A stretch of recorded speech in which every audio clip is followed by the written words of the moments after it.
And we're back. Miss Jones's story time. And we are reading Amelia Bedelia. So, with this one, we're doing Amelia Bedelia, and we're in chapter 6, guys.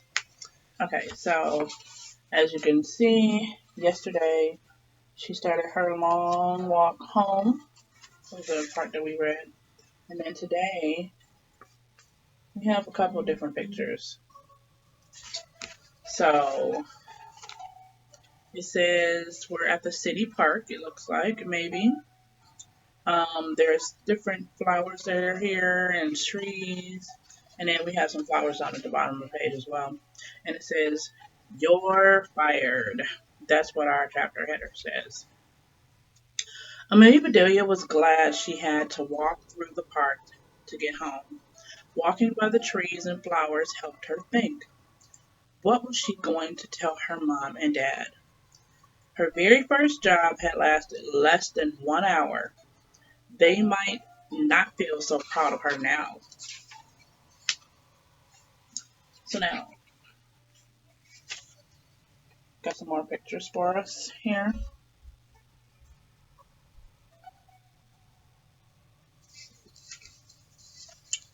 And they have some flowers and hearts. I really do love all of the different pictures that they show and the little drawings. It just makes me so happy because it does remind me of a lot of the stuff that I do still to this day, where I kind of do little drawings. Looks like she has some flowers in her hand and she's talking to a police officer who has a walkie-talkie on his side, on his hip. Um, so let's read. Amelia Bedelia spied a big bed of flowers. "I know," she said to herself. "I'll bring Mom some flowers. Then she won't be mad at me." Amelia Bedelia had seen that work for her father when her mom was upset with him. It was worth a try now. She picked up a bunch of flowers in different colors and surrounded them with a circle of daisies. Daisies were her mom's favorite. Hers, too. She had just finished making the bouquet when a policeman walked up. "Little girl," he said, "where did you get all those flowers?" "Right here," said Amelia Bedelia. "I didn't leave many, but there are still enough for you."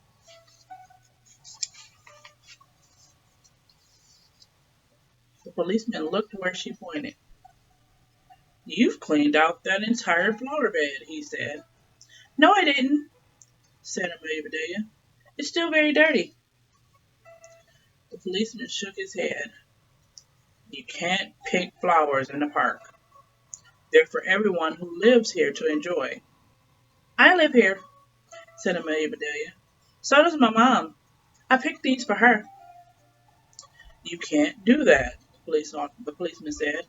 "In fact, you shouldn't even be standing here. Can you read that?" He pointed at a sign stuck in the lawn. "It says, 'Keep off the grass,'" said Amelia Bedelia. "That means you," said the policeman. Amelia Bedelia looked at her feet. Then she looked at the policeman's feet. "What about you?" she asked. "You're standing on the grass, too." The policeman looked annoyed. "Are you talking back to me?" he asked sternly. Amelia Bedelia wasn't sure what to do. She wanted to answer him, but she'd have to talk back to do it. Finally, she said, "Yes, but you started talking to me first, so I talked back to you. Then you talked back to me, and I talked back to you, so you know." The policeman blew his whistle. I wish I had a whistle right now. So, there's the sign that says, "Keep off the grass." And of course, she's like, "Wait a minute, you're on the grass too. We're both on the grass." "Enough," he said. "I'll let you off with a warning this time.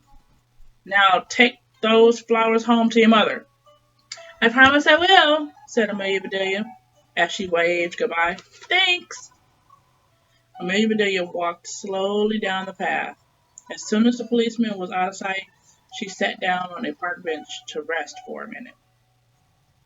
A woman was sitting at the other end of the bench with her dog. She didn't look very happy. In fact, she looked very sad.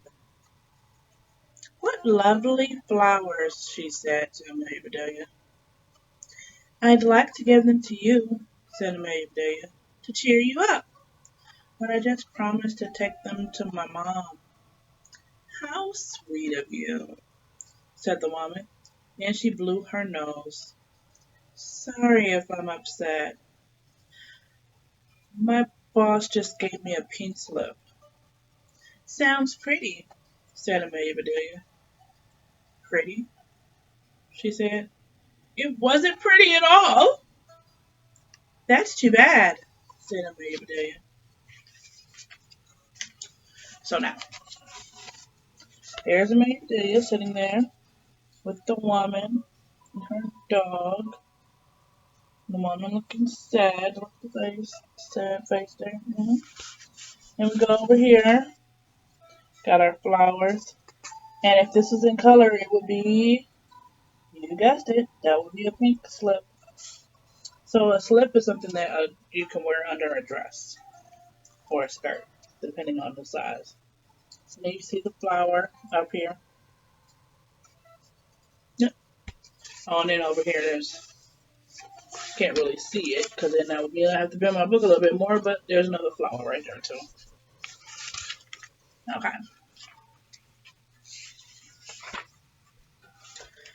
Maybe pink isn't your color. My mom likes white slips with lacy stuff on the top.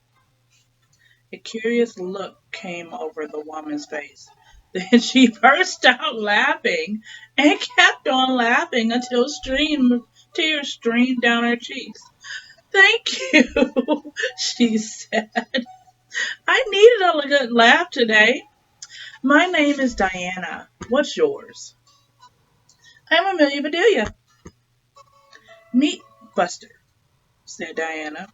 Her dog held up its paw for Amelia Bedelia to shake.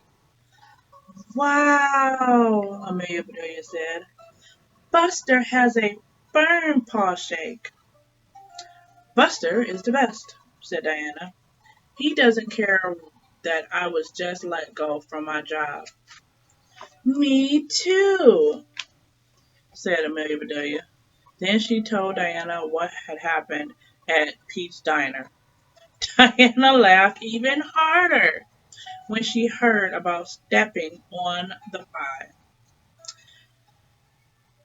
"We've got a lot in common," said Diana. "We've both been fired." Amelia Bedelia was amazed to learn that being let go was the same as being fired. It reminded her that she still had to go home and tell her parents what had happened at Pete's. She got up to leave. "Hey, Diana, maybe you should start your own business," she said. So I'm just going to show you the pages because there's no pictures on this one.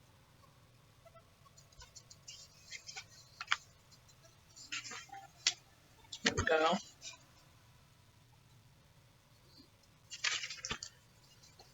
Diana nodded. "I think you're right," she said. "I never fire myself. I would be fireproof." "If you were fireproof," said Amelia Bedelia, "you'd never get burned."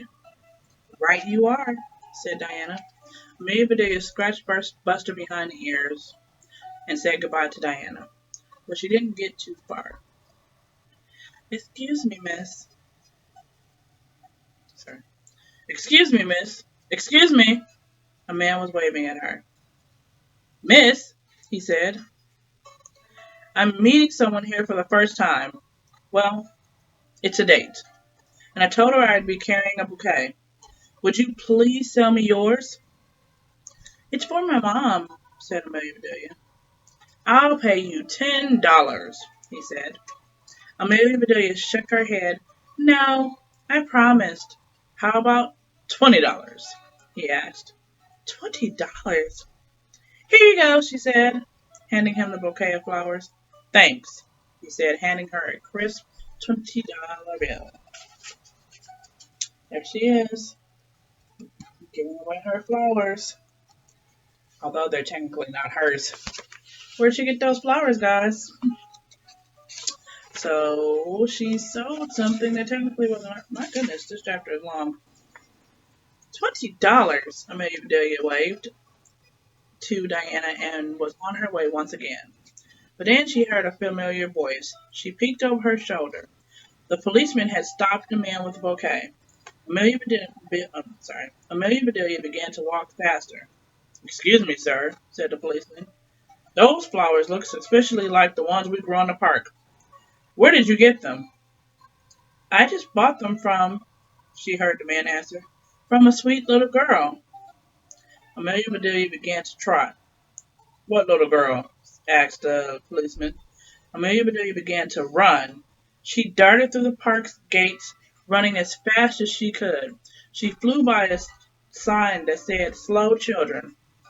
I'm not having much luck with signs today, she thought as she raced home. So there she is, running.